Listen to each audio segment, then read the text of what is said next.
Hola, bienvenidos a un nuevo capítulo de Endocrinology Channel. En esta oportunidad hablaremos sobre una patología frecuente y sobre una presentación probablemente la más frecuente de la litiasis renal, que es el cólico renal. Como sabemos, el cólico renal constituye un motivo de consulta bastante frecuente en un servicio de urgencia, de manera tal que urólogos y médicos de urgencia debemos estar preparados para entender de qué se trata un cólico renal, tener algunas nociones sobre su fisiopatología, cómo tratarlo y también algunas proyecciones futuras respecto al tema. Por lo tanto, el contenido de esta clase incluye algunos parámetros sobre la epidemiología, la fisiopatología, cómo se estudia el cólico renal y cómo hacemos el manejo médico y quirúrgico y algunas direcciones futuras respecto al manejo en algunos años más. Respecto a la epidemiología, sabemos que la litiasis es mucho más frecuente en países cálidos que en fríos, es mucho más frecuente en países desarrollados, probablemente en relación a la alimentación, y existe algún grado de asociación familiar. Es así que sabemos que, por ejemplo, en este gráfico de un mapa de Estados Unidos, la diferencia de la frecuencia están dadas, entre otras cosas, por la exposición solar, la ingesta de agua. Es así donde estados más cálidos, más secos, tienen mayor frecuencia de litiasis. Por otro lado, también sabemos que la epidemiología nos ha demostrado que la frecuencia de litiasis urinaria está relacionado con el peso. Es así que este trabajo, el 2012 de Scales, demostró que al mayor número de índice de masa corporal, es decir, mayor peso, aumenta la frecuencia en litiasis urinaria.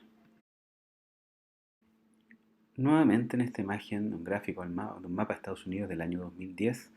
vemos que aquellos estados de Estados Unidos que concentran la mayor cantidad de pacientes obesos son los mismos que concentran la mayor cantidad de pacientes litiásicos, es decir, observamos indirectamente una relación, una correlación entre la frecuencia de litiasis y el peso de las personas. Otro problema que observamos con la litiasis urinaria es que afecta a un grupo poblacional que está activo laboralmente. En este gráfico podemos ver que la mayoría de los casos se concentran en edades que van desde los 30 hasta los 50-55 años, lo que claramente tiene un impacto laboral en términos de licencia y falta al trabajo. Otro de los problemas que tiene la litiasis se refiere a la recurrencia. Por ejemplo, en este caso de un estudio hecho en 160 pacientes a 4 años de seguimiento, vemos que al momento del diagnóstico más o menos un 29% de los pacientes presentan síntomas asociados a la obstrucción, pero lo peor es que 3 de estos pacientes perdieron su unidad renal. Otro estudio hecho en población diferente, es decir, distinto a Estados Unidos, en Corea, demostró que al momento del diagnóstico, 29% de los pacientes presentaban alguna eliminación espontánea, 50% de los pacientes van a presentar cólicos renales y el promedio de presentación va a ser alrededor de 19 meses después de hecho el diagnóstico. Otro antecedente importante a saber es el impacto económico que tiene la litiasis. Sabemos que en Estados Unidos el año 2000 se gastaron más de 2,1 billones de dólares, 971 millones en hospitalizaciones y así impacto sobre las consultas, servicios de urgencia, impacto en términos de licencias y todo con grandes cifras económicas. Por otro lado, también sabemos que la litiasis se considera la segunda patología en términos de frecuencias de la urología solo detrás de las infecciones del tracto urinario y muy por sobre patologías que tienen bastante más conocimiento, como son los cánceres urológicos y en particular el cáncer de próstata.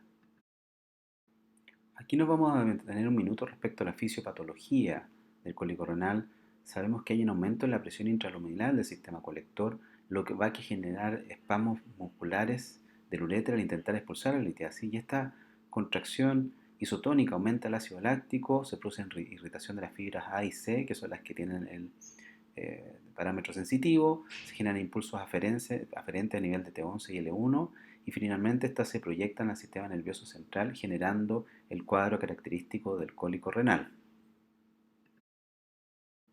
Siguiendo con la fisiopatología, la mayoría de los trabajos respecto a obstrucción del tracto urinario alto han sido hechos en animales y lo que se ha observado particularmente en perros es que entre las 0 horas y las 1,5 horas de ocurrido la obstrucción del tracto urinario alto se produce un aumento del flujo renal y de la presión intraureteral por mayor producción de orina. Entre 1,5 a 5 horas disminuye el flujo renal, se mantiene la presión intraureteral, pero después, pasadas las 5 horas, disminuye progresivamente el flujo renal y la presión intraureteral y por lo tanto disminuye la probabilidad y la eliminación del cálculo.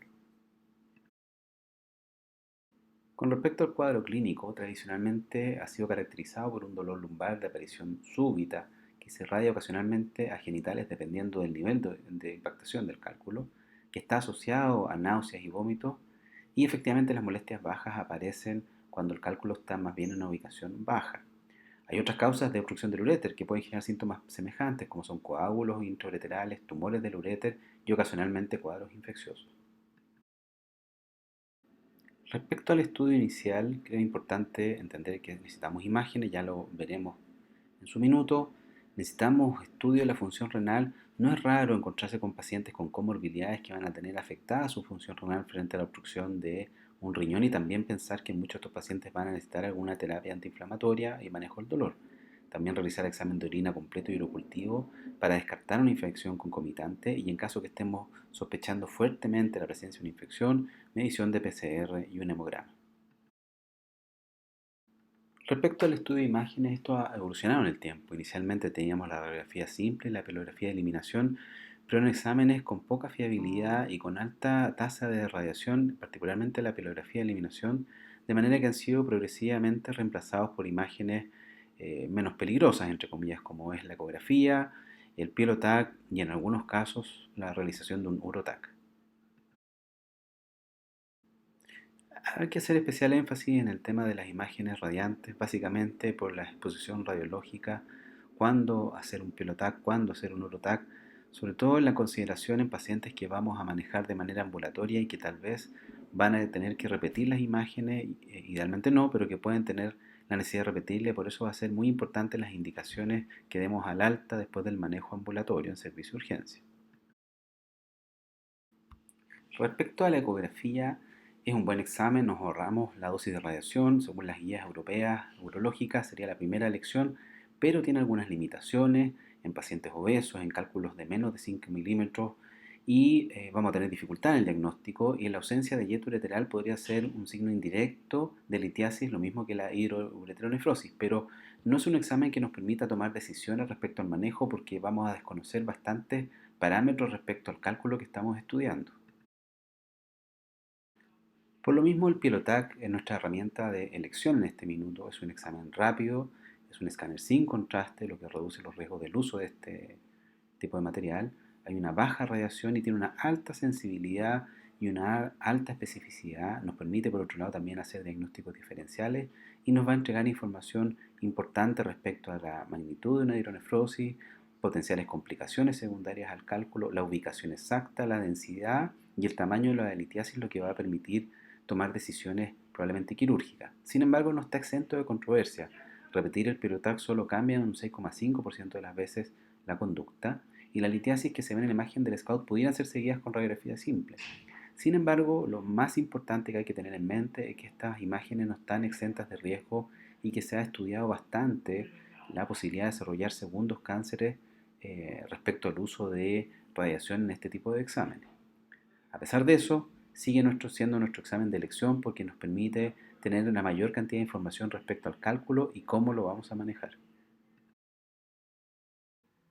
Otra de las cosas importantes a saber en el manejo del cólico renal es cuándo tenemos criterios de descompresión. Si bien no existen estudios en seres humanos, sabemos por estudios en perros fundamentalmente que cuando se obstruye un riñón a la semana, lo desobstruimos y la recuperación es completa. A las 2 semanas ocurre un 70% de recuperación, a las 4 semanas un 30% y a las 6 semanas podría no haber recuperación y eso podría de alguna forma extrapolarse a los seres humanos.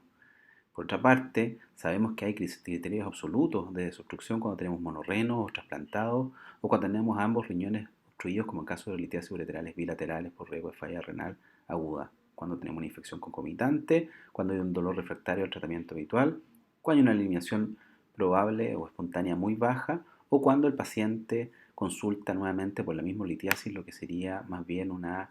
digamos, indicación más relativa. Respecto al manejo del dolor, existe evidencia bastante fundada para pensar que los AINES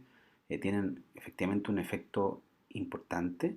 Pero hay que tener siempre presente que estamos hablando de la vía urinaria. En caso de obstrucción y enfermedades concomitantes puede haber algún grado de falla renal, por lo tanto siempre considerar esto frente al uso de AINES, pero van a ser nuestra primera opción en el manejo del dolor de un cólico renal. En segunda opción están los opiáceos, y los AINES han demostrado ser superiores que los opiáceos. No así los antiespasmódicos no tienen ninguna indicación de uso, no ha demostrado ningún grado de eficiencia por sobre los AINES o los opiáceos. Respecto a la terapia médica expulsiva, esto está basado básicamente en que los cálculos de menos de 5 milímetros tienen una alta probabilidad de eliminarse espontáneamente, casi un 70%. Baja bastante de los 6 milímetros hacia arriba. Siempre que uno propone la terapia médica expulsiva hay que pensar que todos estos trabajos que han demostrado eventualmente la ayuda en la eliminación de un cálculo consideran un mes, ¿ah? No menos días, no menos de una semana. En teoría, lo que haría esta terapia médica expulsiva es generar algún grado de dilatación del uréter distal, lo que favorecería la eliminación de los cálculos. Y hay algunos metaanálisis que han demostrado su utilidad. Sin embargo, hay evidencia más reciente que pone dudas, plantea dudas frente a la real utilidad del uso de alfa bloqueo como parte de la terapia médica expulsiva y el aumento de la probabilidad de eliminación de cálculos de forma espontánea. Este primer metaanálisis publicado en el año 2013 demostró cierto efecto de la tamsulusina en favorecer la eliminación de un cálculo tanto de uréter superior e inferior, considerando solo tiempo para la expulsión. Este segundo metaanálisis comparó el uso de nifedipina usado tradicionalmente en cólico renal versus la tamsulusina, también en cuanto demoró la piedra en eliminarse, y también alcanza cierta tendencia en favorecer el uso de tamsulusina por sobre el nifedipino. Esta otra revisión del Cochrane del año 2014 también evaluó todas las terapias alfa bloqueantes en cálculos laterales y también manifiesta como resultado a favor del uso de la tamsulusina, que de alguna manera facilitaría la eliminación de cálculos de uréter, no importando su ubicación al minuto del diagnóstico. Este mismo metaanálisis analizó el efecto de la tamsulusina respecto al manejo del dolor con respecto a la comparación con terapia estándar, y también se demostró que la tamsulusina disminuye los requerimientos analgésicos habituales. Lo mismo en relación al número de episodios dolorosos, que también nos señalan que el uso de tamsulusina podría disminuir el número de estos eventos. Finalmente, respecto a la tasa de hospitalización, al parecer la tamsulusina, por lo menos en este metaanálisis, demuestra a favor de un menor número de hospitalizaciones cuando ésta se utiliza como parte de la terapia médica expulsiva. Sin embargo, todos estos metaanálisis se vieron cuestionados por el estudio del 2015 del Lancet, donde se randomizaron poco más de 1000 pacientes y donde se puso en tela de juicio la utilización del alfa bloqueo. En este estudio, un 65% de los cálculos era uréter distal, 25% uréter proximal y 10% uréter medio. 75% eran de menos de 5 milímetros y un 25% eran de 5 a 10 milímetros, y se comparó placebo, tamsulusina, nifedipino, y como outcome primario la ausencia de necesidad de intervención a las 4 semanas. Tal y como queda demostrado en estos gráficos de este trabajo, se evidencia que, según este análisis de un poco más de 1000 pacientes, ni la tamsulusina ni el nifedipino tendrían un efecto positivo en aumentar la tasa de eliminación espontánea de litiasis, lo que llevó a cuestionar el uso de este medicamento durante los últimos años. A pesar de ser un trabajo bastante bien diseñado, ha tenido muchos detractores básicamente porque este estudio no clarifica cómo fueron divididos los segmentos del uréter, no se especifica cómo se midió el tamaño del cálculo, tampoco se evaluó si la terapia médica expulsiva tenía algún efecto analgésico, tampoco se señaló cuál fue la indicación de tratar activamente a un paciente, y si bien la eliminación no fue diferente entre los grupos, sí lo fue cuando los cálculos eran mayores de 5 milímetros en favor de la tamsulusina.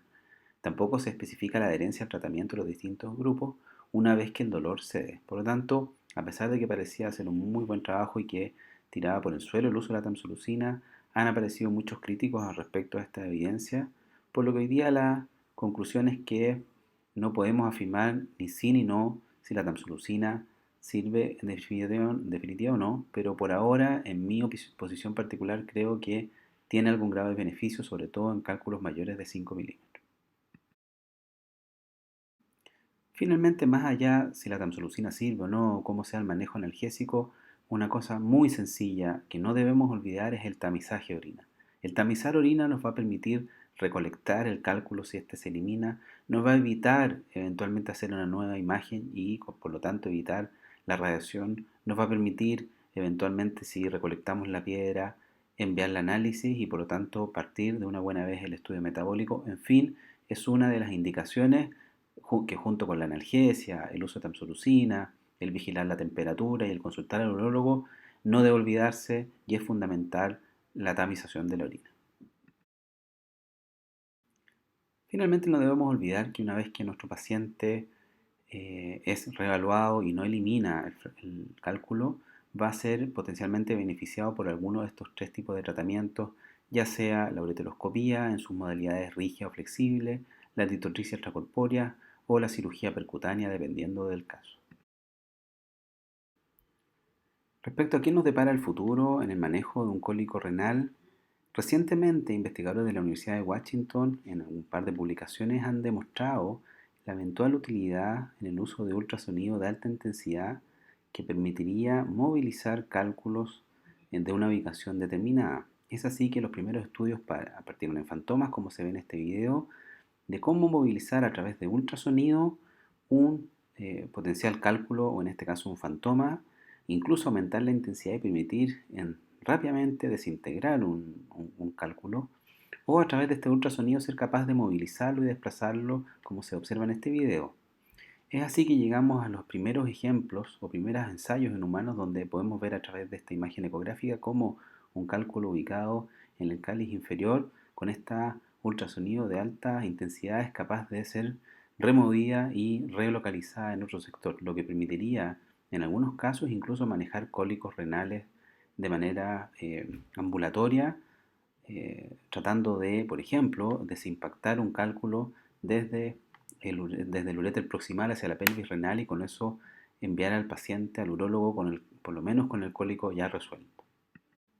Bueno, esto ha sido todo por hoy día. Espero que esta clase respecto al manejo del cólico renal y algunos conceptos generales les haya servido y nos vemos pronto en un nuevo capítulo en The Urology Channel.